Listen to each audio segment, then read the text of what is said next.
बच्चों, स्वागत है आपका फिर से एक बार हमारे साथ जुड़ने के लिए। देखिए, आपको पता होगा कि कुछ दिन पहले कल या परसों एक नोटिस रिलीज हो चुका था, जो कि आपका नोटिस नंबर 24 था। ग्रुप बी के रिगार्डिंग था, बीएमएस, बीएचएमएस, बीओएमएस के रिगार्डिंग, जो कि न्यू कॉलेज जो ऐड हो चुके हैं ना, उनके लिए आप यहाँ पर प्रेफरेंस यानी कि चॉइस फिल कर सकते हो। साथ ही साथ 130 जो सीट है ना आईक्यू कोटा की होम्योपैथी के लिए, तो वहाँ पर आप चॉइस फिलिंग कर सकते हो। और साथ ही साथ आपको वहाँ पर जो है online stay vacancy round 4 and 5 का पूरा एक टाइम टेबल रिलीज किया गया था सीईटी सेल ने। तो देखिए, उसी के अंदर कुछ चेंज करके इन्होंने नोटिस नंबर जो है 26 यहाँ पर रिलीज कर दिया है नीट यूजी 2023 के रिगार्डिंग। और आपने जो चॉइस फिलिंग किया था ना, तो उसका जो लिस्ट था वो कल आने वाला था, लेकिन रिलीज नहीं हुआ। तो उसका रीज़न यही है कि इन्होंने जो है डेट एक्सटेंड कर दिया है, इस बात का ध्यान रहे। और साथ ही साथ अगर आपने government physiotherapy, occupational therapy, BPO, BSLP के लिए चॉइस डाल दिया होगा, तो वहाँ पर जो है गवर्नमेंट कॉलेज का अलॉटमेंट लिस्ट रिलीज हो चुका है। तो उसका ज्वाइन करने का क्या डेट है, जिन बच्चों का अलॉटमेंट हुआ है, तो उसका भी एक नोटिस जो है सीईटी सेल ने सीईटी सेल के ऊपर जो है रिलीज कर दिया है, इस बात का ध्यान रहे। तो वो भी आप वहाँ पर चेक कर सकते हो। साथ ही साथ हमारे व्हाट्सअप ग्रुप के अंदर जुड़िए, वहाँ पर मैं आपको पूरे के पूरे जितने भी पीडीएफ जो है अपडेट हो चुके हैं सीईटी सेल के ऑफिशियल वेबसाइट के ऊपर, तो पूरे के पूरे शेयर करने की पूरी कोशिश करूँगा। तो देखिए, यहाँ पर जो एक आपको 22/11/2023 को नोटिस नंबर 24 मिला था ना, तो उसमें जो डेट था ना, तो वो डेट अलग था। तो इन्होंने यहाँ पर उसी टाइम टेबल यानी कि स्केड्यूल जो रिलीज किया है ना, उसको थोड़ा सा इंक्रीज कर दिया है। तो जो न्यू पीडीएफ आया है, न्यू नोटिस आया है, यहाँ पर ऑनलाइन प्रिपरेशन आपको कब देना है, आपको अलॉटमेंट कब हो जाएगा, अगर सीट मिल गया तो आपको ज्वाइन करने के लिए कौन सी डेट में जाना है, फिर उसके बाद आपका नेक्स्ट स्टे वैकेंसी 5 का डेट क्या है, कट ऑफ डेट क्या है, उसके बारे में पूरा का पूरा डिटेल में बात करेंगे। तो आप पूरा वीडियो देखिए, आपका हर एक डाउट यहाँ पर क्लियर हो जाएगा। साथ ही साथ अगर आप चैनल के ऊपर पहली बार आए हो तो चैनल को सब्सक्राइब करके हमारे साथ बने रहिए, ताकि फ्यूचर का कोई भी अपडेट हो जैसे हम आपके साथ शेयर करेंगे तो आपको जल्दी से मिल जाएगा महाराष्ट्र स्टेट का। साथ ही साथ ऑल इंडिया कोटा के थ्रू अगर आप एमबीएससी लेकर बीएससी नर्सिंग तक कहीं पर भी एडमिशन करना चाहते हो, तो हम आपको पूरा का पूरा फ्री में गाइड करेंगे, इस बात का ध्यान रहे। देखिए, उसके बाद अगर बात करें जो कि न्यू कॉलेज कौन कौन से ऐड हो चुके हैं, तो देखिए वही कॉलेज है जो कि जयवंत इंस्टीट्यूट ऑफ मेडिकल साइंस है, सांगली के अंदर आपको देखने को मिल जाएगा। बीएमएस का कॉलेज है, प्राइवेट कॉलेज है, 3142 इस कॉलेज का आपको चॉइस कोड नज़र आ जाएगा। और इसका इंटेक कैपेसिटी जो है, इसकी बात करें तो 100 सीट आपको इस कॉलेज का जो है इंटेक कैपेसिटी नज़र आ जाएगा। उसके बाद देखिए, डॉक्टर राजेश रामदास जी कांबे आयुर्वेदिक कॉलेज है, जो कि 3296 जो है इसका चॉइस कोड है। बीएमएस का प्राइवेट कॉलेज है, 90 सीट यहाँ पर आपको देखने को मिल जाएगा। अकोला के अंदर आपको एक कॉलेज नज़र आ जाएगा। इसका फी स्ट्रक्चर अगर आपको देखना है तो आप यहाँ पर दिए गए नंबर के ऊपर कॉल करके इनके साथ बात कर सकते हो। आपको मैनेजमेंट का भी फी स्ट्रक्चर की इन्फॉर्मेशन दे देंगे, और साथ ही साथ स्टेट का क्या है उसका भी नॉलेज आपको यहाँ से मिल जाएगा। पूरा का पूरा फीस का आपको यहाँ पर अपडेट दे देंगे कॉलेज वाले खुद। देखिए, जो न्यू चेंज हो चुका है वो कॉलेज तो जो पुराने नोटिस में थे ना, तो वही कॉलेज है। देखिए, यहाँ पर न्यू नोटिस क्या है कि यहाँ पर आपको जो ऑनलाइन चॉइस फिलिंग करना है ना ग्रुप बी के लिए, स्टे वैकेंसी राउंड 4 एंड 5 के लिए न्यू कॉलेज जो ऐड हो चुके हैं ना, उनके लिए ही आपको यहाँ पर चॉइस देना है, इस बात का ध्यान रहे।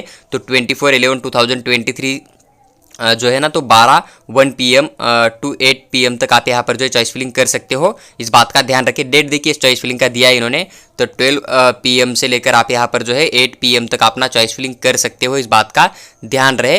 12.1 PM से लेकर 8 PM तक आप यहाँ पर 24/11/2023 को जो है ऑनलाइन चॉइस फिलिंग आप यहाँ पर न्यू कॉलेज जो है ना उनके लिए यहाँ पर चॉइस फिलिंग दे सकते हो। उसके बाद देखिए, आपका जो सिलेक्शन लिस्ट यानी कि रिजल्ट डिक्लेयर होने वाला था ना ग्रुप बी का, जो कि ऑनलाइन स्टे वैकेंसी राउंड 4 वाला था इसका, तो आपको 23 इन्होंने दे दिया था, लेकिन अब ये रिजल्ट जो है यहाँ पर 25/11/2023 को डिक्लेयर हो जाएगा। और ये हो सकता है कि दिन में हो या फिर रात तक डेफिनेटली डिक्लेयर हो जाएगा, इस बात का ध्यान रहे। अगर फिर से कोई चेंज आ जाता है तो वो भी इन्फॉर्मेशन हम आपके साथ जरूर शेयर करेंगे, इस बात का ध्यान रहे। उसके बाद देखिए, अगर आपको स्टे वैकेंसी राउंड 4 के अंदर अगर अलॉटमेंट हो गया तो आपको फिजिकल ज्वाइनिंग के लिए जाना पड़ेगा, ओरिजिनल डॉक्यूमेंट लेके, साथ ही साथ जो भी फीस है वो पूरा का पूरा फीस लेके जाना पड़ेगा। एक तो आप डीडी के फॉर्मेट में लेके जा सकते हो, अगर बैंक का हॉलीडे चल रहा है तो आप यहाँ पर चेक लेके कॉलेज के अंदर सबमिट कर सकते हो, इस बात का ध्यान रखिए। लेकिन वही कि अगर आपने चेक दे दिया तो फिर नेक्स्ट डे आपको वहाँ पर डिमांडर बनाकर फिर से सबमिट करना पड़ेगा, इस बात का ध्यान रहे। तो अगर आपको फिजिकल ज्वाइनिंग करना है, सीट अलॉटमेंट हो जाता है स्टे वैकेंसी राउंड 4 के अंदर, तो आपको यहाँ पर 26/11/2023 से लेकर 28/11/2023 5:30 PM तक, 28 तारीख 5:30 PM तक आप यहाँ पर जाके अपना जो है एडमिशन कंफर्म कर सकते हो, एडमिशन ले सकते हो, इस बात का ध्यान रहे अगर आपको अलॉटमेंट हो गया तो। उसके बाद देखिए, नीचे इन्होंने यहाँ पर सीधा सेकंड राउंड का जो declaration online stray vacancy round 5 है ना, उसका सिलेक्शन लिस्ट दे दिया है। देखिए 5:30 PM तक आप यहाँ पर कॉलेज ज्वाइन कर सकते हो। 5:30 PM तक अगर आपने ज्वाइन नहीं किया तो उसके बाद आपको 5:30 PM के बाद में 28/11/2023 को जो है ऑनलाइन स्ट्रे वैकेंसी राउंड 5 जो होने वाला है ना, तो उसका एक रिजल्ट डिक्लेयर किया जाएगा। लेकिन सीट अगर वैकेंट रहे तो पूरे के पूरे सीट जो है यहाँ पर ऑनलाइन स्ट्रे वैकेंसी राउंड 4 के अंदर अलॉट किया जाएगा। अगर यहाँ पर किसी को सीट मिला, किसी ने डॉक्यूमेंट वेरिफिकेशन की वजह से या फीस प्रॉब्लम की वजह से या फिर कॉलेज पसंद नहीं आया फिर नहीं लिया, तो जो बचे हुए सीट है आपको ऑनलाइन स्ट्रे वैकेंसी राउंड जो 5 होने वाला है ना, वहाँ पर दिया जाएगा। इन्होंने यहाँ पर मेंशन भी किया है, अगर सीट रिमेन रहते हैं या फिर सीट वैकेंट रहते हैं तो ही यहाँ पर जो है स्ट्रे वैकेंसी राउंड 5 होने वाला है। इस बात का ध्यान रहे, लेकिन जनरली हो जाएगा, इस बात का ध्यान रहे।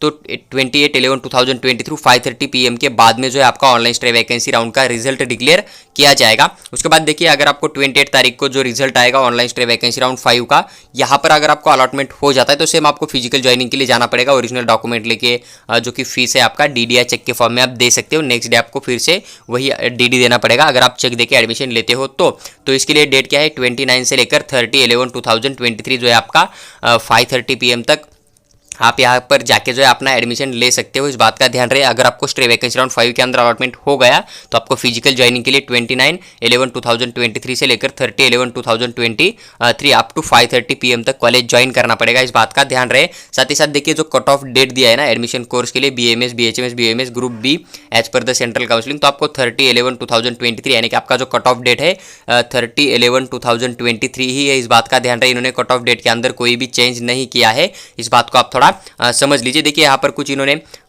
इंपॉर्टेंट पॉइंट्स दिए हैं, जो कि यहाँ पर कुछ रूल दिए हैं आपके लिए जो कि स्टूडेंट है उनके लिए। तो only candidates who were not allotted any seat until stray vacancy round 3, अगर आपने अभी तक स्ट्रे वैकेंसी राउंड 3 के लिए चॉइस फिलिंग देख के रखा था या फिर चॉइस फिलिंग नहीं दिया था, आपको अलॉटमेंट ही नहीं हुआ है, तो आप यहाँ पर एलिजिबल हो, जो कि आप यहाँ पर कॉलेज कोड डाल के चॉइस फिलिंग दे सकते हो। और आपने जो न्यू कॉलेज आए हैं जिसे आप प्रेफरेंस के अंदर डाल रहे हैं उसे आप एनीवेयर यानी कि कहाँ पर भी मैनेज कर सकते हो। इस बात का ध्यान रहे। और आपका जो अलॉटमेंट है ना as per the new sequence of the preference as per merit दिया है इन्होंने, तो इस बात को समझिए। ऐसा नहीं कि न्यू कॉलेज ऐड हो रहा है दो, इसे आप टॉप के ऊपर डालोगे 1 नंबर या फिर 2 नंबर के पेड़ ऊपर डालोगे तो आपको यहाँ पर 100% अलॉटमेंट हो ही जाएगा। इन्होंने यहाँ पर मेंशन किया है कि सीट विल बी अलॉटेड पर द न्यू सीक्वेंस, यानी कि आप जो न्यू सीक्वेंस देंगे ना तो उसी के हिसाब से दिया जाएगा, लेकिन जो एज पर मेरिट के बेसिस पे दिया जाएगा। यानी कि अगर आप न्यू कॉलेज ऊपर भी डालते हो तो ऐसा नहीं कि आपको न्यू कॉलेज के अंदर अलॉटमेंट हो ही जाएगा, क्योंकि अगर आपसे ज़्यादा स्कोर करने वाले उतने बच्चे, जितना इनटेक कैपेसिटी है आपके कैटेगरी के हिसाब से, अगर आपके कैटेगरी के अंदर के उतने बच्चे उसे चॉइस फिलिंग देंगे और उनका स्कोर अगर आपसे ज़्यादा होगा तो आपको वहाँ पर अलॉटमेंट होने का चांस भी कम बन जाएगा। इस बात का ध्यान रहिए। तो आपको अगर न्यू कॉलेज ऊपर डालना है तो क्यों डालना है, अगर आपको कॉलेज पसंद है वहाँ पर जाना चाहते हो या फिर आपके नियर बाय लोकेशन के अंदर वो कॉलेज आता है तो आप उसे ऊपर डाल सकते हो। अदरवाइज अगर आपको लग रहा है कि नहीं जो सांगली है या फिर अकोला है थोड़े न्यू कॉलेज है तो हम उसे नीचे ही डालें, तो आप उसे नीचे डाल सकते हो, क्योंकि जो अदर कॉलेज है प्राइवेट वाले या फिर गवर्नमेंट वाले, अगर उनके सीट वैकेंट रहेंगे तो पहले उनको चेक किया जाएगा। तो आपको हो सकता है कि एक अच्छा कॉलेज जो है वहाँ पर अलॉट हो जाए, बल्कि न्यू कॉलेज की वजह से। इस बात का थोड़ा ध्यान रहे। तो मतलब अलॉटमेंट किस तरह से होता है तो इसके ऊपर आप थोड़ा फोकस कर सकते हो। उसके बाद देखिए इन्होंने और एक पॉइंट मेंशन किया है कि only candidates who have registered with CET cell as per the schedule but not given single preference. देखिए अगर आपने रजिस्ट्रेशन फॉर्म फिल किया था, आपने यहाँ पर एक भी चॉइस फिलिंग नहीं दिया था, आपने मिस किया था या फिर मतलब कुछ प्रॉब्लम की वजह से आपने चॉइस फिलिंग ही नहीं किया था, तो आप यहाँ पर बिल्कुल चॉइस फिलिंग करके आप अप्लाई कर सकते हो, कोई भी आपके साथ प्रॉब्लम यहाँ पर नहीं हो जाएगा। उसके बाद देखिए candidates who do not fill new preference will be consider as per the preference previous preference of online stray vacancy round as per the merit if eligible. देखिए अगर आपने अभी तक चॉइस फिलिंग करके रखा है, आपको कोई भी सीट अलॉटमेंट नहीं हुआ है, लेकिन आपको जो 2 न्यू कॉलेज ऐड हो चुके हैं, कॉलेज पसंद नहीं है या फिर यहाँ पर आप जाना नहीं चाहते हो या फिर न्यू कॉलेज के अंदर एडमिशन नहीं करना चाहते हो या फिर इन कॉलेज को चॉइस फिलिंग के अंदर नहीं डालना चाहते हो, तो आप यहाँ पर बिल्कुल उसे स्किप कर सकते हो। आपने जो प्रीवियस चॉइस फिलिंग दे रखा था ना, पुराना आपका जो चॉइस फिलिंग था ना, वही कंटिन्यू किया जाएगा। अगर उनके अंदर कुछ सीट वैकेंट होंगे, जो कि आपने 8 कॉलेज डाल दिए थे अभी, उसके बाद प्रदीप पाटिल वाला डाल दिया था और स्ट्रे वैकेंसी राउंड के अंदर भी बहुत सारे कॉलेज आपने फिल किया होगा, तो उनके अंदर अगर सीट वैकेंट हो गए और आपने चॉइस फिलिंग दे के रखा तो आपको वहाँ पर अलॉटमेंट किया जाएगा। लेकिन वहाँ पर सीट वैकेंट हो गए तो क्योंकि यहाँ पर इन्होंने सीट मैट्रिक्स नहीं दिया है, इस बात का ध्यान रहे। और आप ज़्यादा मैक्सिमम ट्राई करना चाहते हो, कोई भी कॉलेज आपको चलेगा तो आप ये 2 कॉलेज को भी ऐड कर सकते हो, इस बात का ध्यान रहे। देखिए no other candidates fill choice filling, देखिए बाकी के बच्चे यहाँ पर चॉइस फिलिंग नहीं कर सकते, इस बात का ध्यान रखिए। तो ये रूल है, अगर मैं एक जल्दी एक्सप्लेन करूँ आपको तो यही रूल है इनका कि जिन्होंने रजिस्ट्रेशन फॉर्म फिल करके रखा था सीईटी सेल का राउंड 1 से लेकर अभी तक जिनको अलॉटमेंट ही नहीं हुआ है कॉलेज का, आईक्यू कोटा हो चाहे स्टेट कोटा हो, तो बच्चे यहाँ पर बिल्कुल चॉइस फिलिंग कर सकते हैं, उनको अलॉटमेंट किया जाएगा। और इनका और एक कहना है कि आपने रजिस्ट्रेशन फॉर्म फिल करके रखा था लेकिन आपने अभी तक चॉइस फिलिंग ही नहीं किया था, तो भी आप यहाँ पर चॉइस फिलिंग कर सकते हो, आपको सीट अलॉटमेंट किया जाएगा। और इनका थर्ड वाला रूल यही है कि आपने रजिस्ट्रेशन फॉर्म फिल करके रखा था लेकिन आपने यहाँ पर चॉइस फिलिंग पहले दे के रखा था, लेकिन आप जो न्यू कॉलेज 2 ऐड हो चुके हैं ना, इनको चॉइस फिलिंग नहीं देना चाहते हो, तो आपने जो पुराने कॉलेज डाले थे उनके अंदर अगर सीट मतलब अवेलेबल होंगे तो आपको वहाँ पर जो है अलॉटमेंट किया जाएगा उन्हीं सीट के लिए, अगर सीट उनके वैकेंट है तो। इस बात का थोड़ा ध्यान रहे। तो यही 3 रूल इन्होंने यहाँ पर आपके साथ दिए हुए हैं, इस बात का ध्यान रहे। और इन्होंने एक लास्ट में एक नोटिस दिया है, नोट किया है कि it mandatory to join seat allotted during online stay vacancy round, hence candidates are advise to vigilant and carefully fill online choice where they intend to take admission. देखिए इन्होंने ही mention किया है कि आपको एक मैंडेटरी ज्वाइन करना पड़ेगा, अगर आपको अलॉटमेंट हो जाता है तो आपको कॉलेज ज्वाइन ही करना पड़ेगा, इस बात का ध्यान रहे। इसलिए अगर आप ऑनलाइन स्टे वैकेंसी राउंड में चॉइस फिलिंग करना चाहते हो तो केयरफुली कीजिए, अगर आप एडमिशन लेना चाहते हो तब भी चॉइस फिलिंग कर सकते हो, ऐसा इन्होंने क्लास में पॉइंट मेंशन किया हुआ है, इस बात का ध्यान रहे। देखिए 2 न्यू कॉलेज आए, उनका कैटेगरी वाइज सीट मैट्रिक्स जो है उन्होंने जो नोटिस नंबर आपका 24 रिलीज किया था ना, तो वहाँ पर डिटेल में दिया हुआ है, उस वीडियो का लिंक मैं आपको डिस्क्रिप्शन बॉक्स में दे दूंगा, तो वहाँ पर आप लास्ट मिनट जाके वीडियो देख सकते हैं। वहाँ पर आपको कैटेगरी वाइज उन कॉलेज के अंदर कितनी सीट अवेलेबल है पूरा का पूरा आइडिया मिल जाएगा, और उससे आपको एक पता भी चल जाएगा कि तुम्हारे कैटेगरी वहाँ पर कितनी सीट अवेलेबल है, इस बात का ध्यान रहे। तो देखिए जो भी एक नोटिस था, न्यू अपडेट आ चुका था, मैंने पूरा विद डिटेल एक्सप्लेन करके आपके साथ शेयर किया हुआ है।